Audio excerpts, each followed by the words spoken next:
Welcome back to Nick Lenz's Comic Corner, Classics as Non-Classics. This is episode number 829, Doubleshot number 723. Like I said in the last episode, two Marvel trades. First up is a trade I own, and it is Captain America, Volume 4, The Iron Nail. Yep. Written by Rick Remender, artwork by Nick Killeen and Paxel Axley. This collects Captain America Volume, I believe this is Volume 7. Yeah, Volume 7, Issue 1621. The opening issue is just a standalone issue focused on Jet Black, and it's basically the whole point of this issue is her meeting the Red Skull for the first time and various people who knew her father. Though, yeah, this is kind of a setup for the final arc of this particular run for Captain America.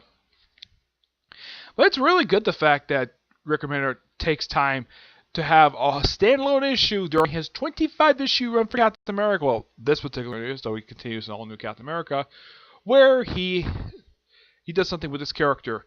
And it's weird what I'm going to talk about, basically what happens after this. Okay. And then we have the Dr. Mindbubble story. Fun fact about Dr. Mindbubble. He actually did not make his first appearance technically here. He first appeared as a statue in Uncanny X-Force. I'm not kidding. That's where he first showed up.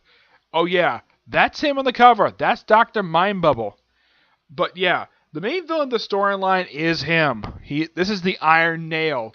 Which, what's the big thing that happens to the storyline people might remember?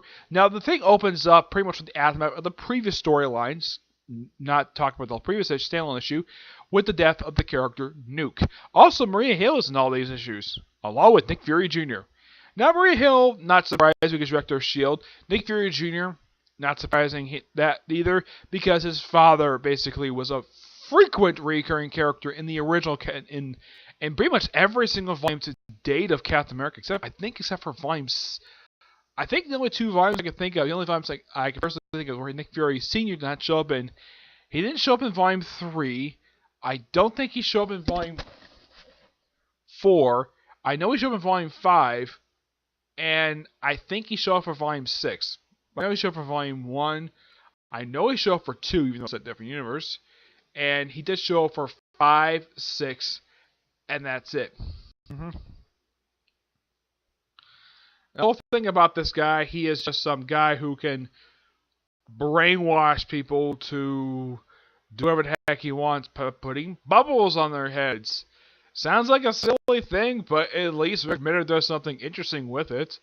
That's the Rick Remender. He takes silly concepts and make them interesting. And of course, the end of the storyline sets up the final arc of this particular 25-issue run with the return of Armzola. Yeah, those that are curious, why didn't I review the previous 3 volumes, the previous 2 before this one? I don't have them. That's simply what it is. And it's been a while since I reviewed this particular volume. Last time I reviewed this volume was when I reviewed Volume 1, which collected the first half of the Dimension X storyline. Dimension Z, which is actually Dimension Z's reference in here as well. And it seemed like that, well, Jet Black, of course, escaped Dimension Z with Cap and is living with him. No, they're not sleeping together. They're just staying in the same apartment. Oh, I gotta point out, though, Jet Black is hot. Really hot. She's a smoking hot woman. Let's show a cover appearance by her. There she is. Yeah. Smoking hot woman. I'm like, damn, Zola, you got a beautiful daughter. Yep. Now, the big thing about this storyline is that at the end of this particular thing, Captain America loses his super soldier syndrome. And he turns old. Yep. Though, it's later pointed out, though, in a different comic book written by a different writer, that this is not the first time he's lost his serum. He actually did lose his serum in the previous volume for the series. I'm not kidding about that. He lost it briefly for a few issues when Ed Brubaker was writing the book. Yep.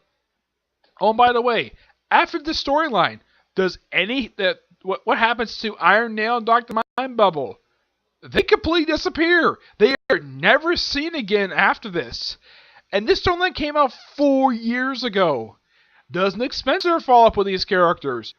Nope. No other writer at Marvel follows up these characters because apparently Marvel is trying to get people to forget Rick Remender even actually worked for Marvel because they're trying to undo almost everything he's done for Marvel. I'm not sure what Marvel has against Rick Remender. It seems almost everything this man has done for Marvel, almost everything has been solely undone. I mean, you have Flash Thompson losing the Venom symbiote, Falcon losing his identity as Captain America, what happened in here. Yeah, I'm going to do a video about this, basically about almost everything Marvel has done to try and undo almost everything Rick Remender has done for them. I mean, Burbank, I think they only did like one thing, and that was one with the female Red Skull. And that was it. It's the only thing I could personally think of. Yeah, despite the fact that Rick Remender created really two interesting villains, nothing is done with him after this. They don't reappear. Nothing. One thing about Dr. Mima, when I look at him, he looks like, design-wise, he looks like he was based upon the Ringmaster. Yeah. I mean, if you look at him, he kind of looks like the Ringmaster. I mean, similar attire. The only difference is he has a bubble thing around his head. But yeah, it's a similar look. And Ringmaster is no worthy for wearing the same looks as the 60s. But this storyline is really, really good. I'm going to book a 9.5 out of 10. It's really damn good. Love the artwork in here as well. And there's even a brief appearance by the Red Skull, like I said, in issue 16. After that, it's all Dr. Mindbubble and the Iron Nail. Those of you curious, though, what the heck does the Iron Nail look like? If you're really curious about it.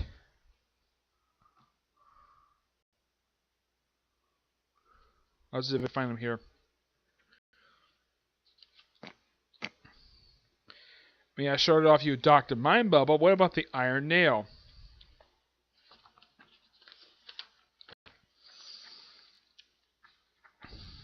Let's see if I can find him here. There he is, right here. This guy here, that's Iron Nail right there. Yeah, he's basically a Chinese villain. Yeah, and appearance-wise, it looks like he's partially based upon the Mandarin. Well, in the form of his clothing, and his face is very similar to that of the Mandarin. But it's weird, though, the fact that Marvel's done nothing with these characters. You have two really interesting villains. Yeah, oh yeah, and apparently, the only thing that any writer at Marvel is following with anything related to anything Rick Remender has ever done is related to the Red Skull thing. Yeah, Duggan was probably the only person who actually bothered with that thing. Everything else has been virtually ignored, though he did follow up with the whole thing with Simon Williams, but at least he did something with it. Apparently, Gary Duggan is the only person who does anything with the Rick Remender stuff. But yeah, great storyline. Next up, it is Ultimate X-Men Volume 9. The final trade I have to review that collects issues from the original Ultimate X-Men series, collecting issues 89 to 97. Yeah, doesn't collect many issues. No, it's only like a good 9 issues, which is kind of short. Yeah, even when I read this thing, man, this thing is really damn short. Yep. Now, there's a few different storylines in here. We have, of course, the whole thing with Apocalypse. Yeah. Excuse me, he's in here. Along with a few other characters. Few other storylines. And that was actually the last storyline done by Robert Kirkman. I'm like, did he just pull a Brian King bomb by leaving on an awesome high note like Apocalypse? Yep, then we have Absolute Power, which takes up the remainder of this damn trade. Yep. Now, I should point out that when it comes to Apocalypse, they had pretty much most of the Ultimate Universe taking this guy on. And this is one of his appearances. This is what he looks like. Yeah, that's the Ultimate version of Apocalypse. And he dies. Yep, he dies. Oh, he does have a hallucination in the Ultimate Comics X-Men series. But yeah.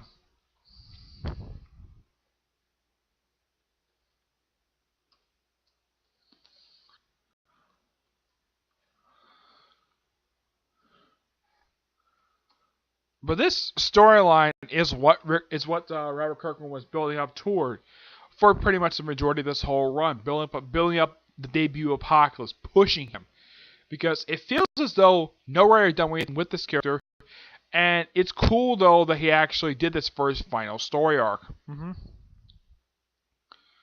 Yep. Yeah. Though this basically killed off the character Bishop. Yeah. He gets killed off in here after only appearing for not long period of time. Oh no, he didn't. This was not long period of time when he showed up.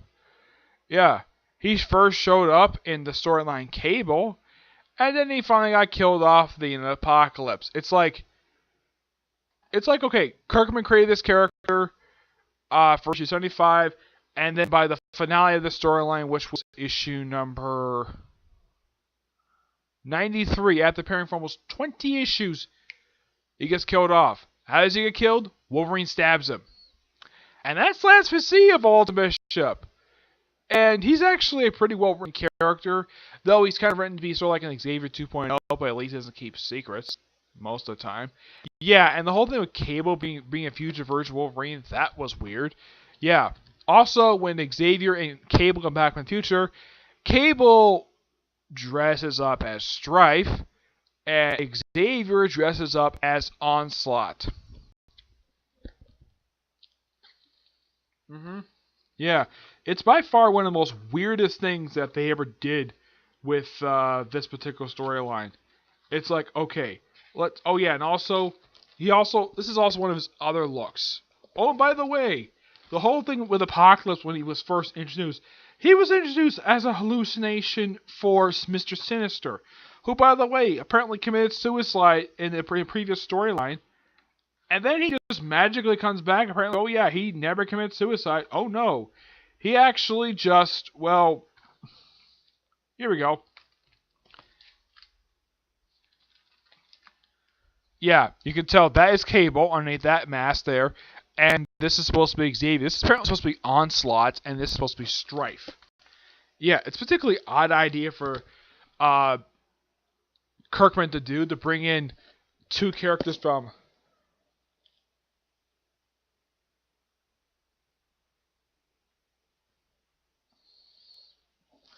two characters who were popular back in the 90s. And though they didn't become the actual characters they were supposed to be, but at least he made them interesting. And of course, in the storyline, guess who kills off Apocalypse? Why, it's the Phoenix. Yep. And then the following storyline, which is known as Absolute Power, which is written not by Robert Kirkman. Oh no. This is done by Aaron E. Colte, who is actually the final writer for the series. Yeah, he's the last writer. With artwork by Mark Brooks and Clay Mann, who does issue 95. Yeah, this particular storyline is a debut of the Ultimate version of Alpha Flight, which their lineup consists of these characters. Yeah, they show up in, of all things, a baseball game. Yeah. Let's see if I can find it here.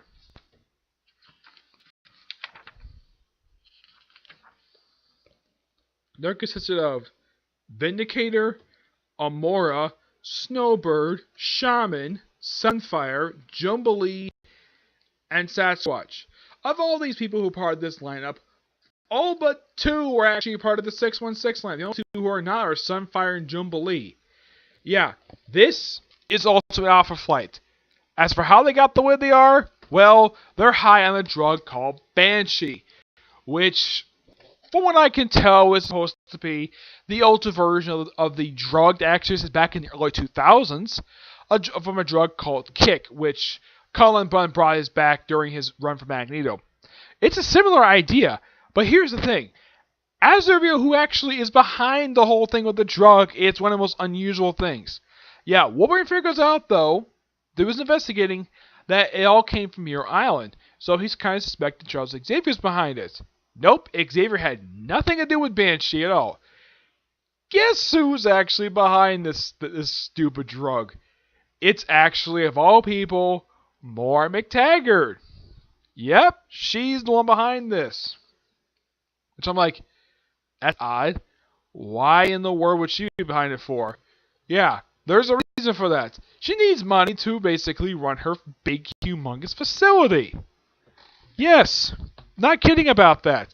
That is literally the only reason why she did this. How was Banshee made? With Wolverine's DNA. Heck, there's at one point in this storyline where there's a civil war in the X-Men, where half the X-Men are high on the drug and the other half are not. So the X-Men beating the crap out of each other. Oh, one thing I do appreciate, though, for the writer, he actually does establish the fact Wolverine was part of Alpha Flight previously. Yeah, though basically this storyline is a partially of a ripoff of a Chris Claremont storyline. Yes, of the first time Alpha Flight first met the X-Men.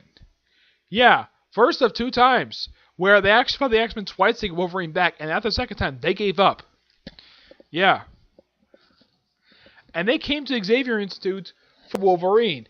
And then they went to Emma Frost's school to get North Star, because he's a Canadian citizen. Oh, and also, he's in relation with with Colossus. They also show a flashback of apparently Colossus' father being, let's just say he's homophobic. When he finds out that his son, when Colossus' father finds him, discovers him with another guy, he gets upset and looks like he disowns him. And it's pointed out, though, he's not welcome back in Russia at all. Not because he's a mutant, because he's gay. Though I still wonder, though, why in the world make Colossus gay? This is the only ultimate version of Colossus I can think of who's actually gay. Because every other version I've seen of this character, he is straight. Not kidding, he is straight. Though I do think that the way that the writer wrote the X-Men here, yeah, it was not very good. And to end it, this particular story before Ultimate, it's particularly very weird. To end it with a kind of a okay storyline. The Apocalypse stuff was great. And of course, we also got a chance to see the end of Cable and Bishop. So it looks like Kirkman was basically reliving 90s nostalgia with Bishop, Cable, Apocalypse, even though he's an 80s villain, and of course, Strife and Onslaught with a little bit of 80s stuff with X-Men Australia.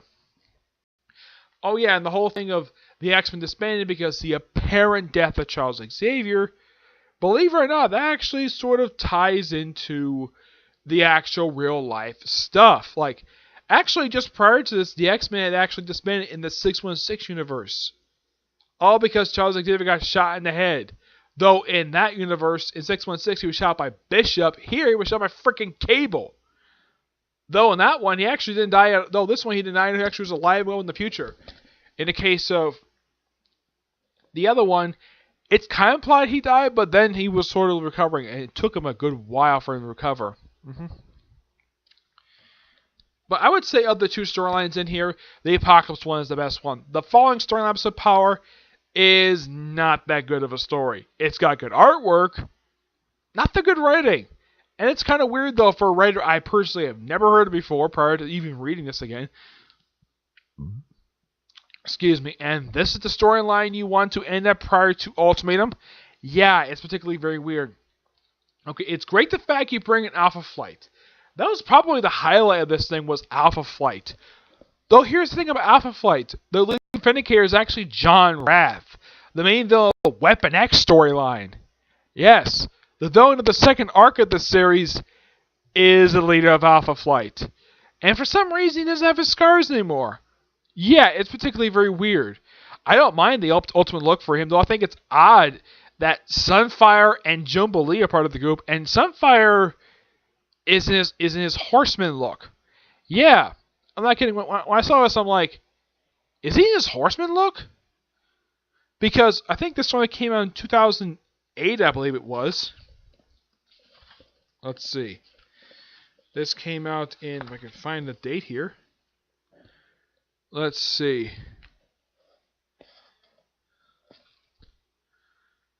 It's not listed here. Let's see. Let's see here. If I can find it here. Yeah, it came out in 2008, which is roughly just a couple years after the Blood of Apocalypse storyline. Yeah, just 2 years after that. And so the look you go for Sunfire is his horseman look. Okay. Though it's an updated look for it, but it's fine. But why add him and Jubilee to the group? What's wrong with that? Now, I get maybe having Northstar part of the group. Fine, whatever. But why have Jubilee and Sunfire part of the group? That honestly made no damn sense at all to include these two as part of the group because in this 616 universe, these characters have really nothing to do with these characters. Also, we also have Liz Allen popped up in this series. Yeah, have her finally join the X-Men toward the end of the damn comic book. Yes. All those other curious. Oh, I'm giving this basically a 0.75 out of 10. Now, what happens to most of these characters out of this series? Well, Jean Grey herself, prior to the start of the next X-Men comic, which released, I believe, was in 2011, when it was done by, I think it was Nick Spencer, who was the original writer for the series. Yeah, she popped up after the series and after the one-shot Requiem. She popped up once in Ultimate X, which was a debut of Jimmy Hudson. Kitty Pryde, however, also popped up for that series. I think she popped up in Ultimate Spider-Man once after that, and that was it. Iceman became a supporting character in Ultimate Spider-Man until Peter's death. And they get moved over to the X-Men. Liz Allen, on the other hand, she still kind of is part of the X-Men to this very day. She popped up now and again before the end of the Ultimate Universe. Colossus himself, him along with Storm, really just disappeared. These two were never seen again until the start of Ultimate Comics X-Men. Rogue disappeared. Yeah, she wasn't seen again after the series concluded until Death of Spider-Man Fallout miniseries, which was the debut of Miles Morales. Yeah, that was the next time she showed up after Ultimatum. Yeah. Let's see. Juggernaut died in Ultimatum, so there's that. So the Colossus and pretty much like half the X-Men. Yeah, as for the survivors, let's see. I think that's it because if you look at the death count and how many people died during Ultimatum, you have pretty much like 50% of the X-Men getting killed off during Ultimatum. And of course, Jean Grey, when she popped up in Ultimate X, she apparently had dyed her hair black and called herself Karen Grant. And she got a new boyfriend before she... Oh yeah, and also, that was also last time the Mystique and Sabretooth showed up. Yeah, they showed up for that very issue of Ultimate X. And that was by far the last time I can think of that they were seen. Yeah, those two anyways. Of course, Magneto was dead. Yeah, he got killed by frickin' Cyclops. By being blasted through the frickin' skull. Yeah. But, like I said for this, Apocalypse is the best one. Absolute Power is not that good of a story. But when you finish reading, it's like, really? Before Ultimatum, this is the best story I can come up with? Yeah. So, that's really it for this particular review. There's just like one more thing related to Ultimate X I still have left to review, and that's the Ultimate Requiem one-shots, the trade that collects that, and of course, Ultimate itself. And that's it. Well, I was thinking of reviewing some Ultimate Spider-Man, but I'll do that at some other later point, okay? But to see you next review. Bye.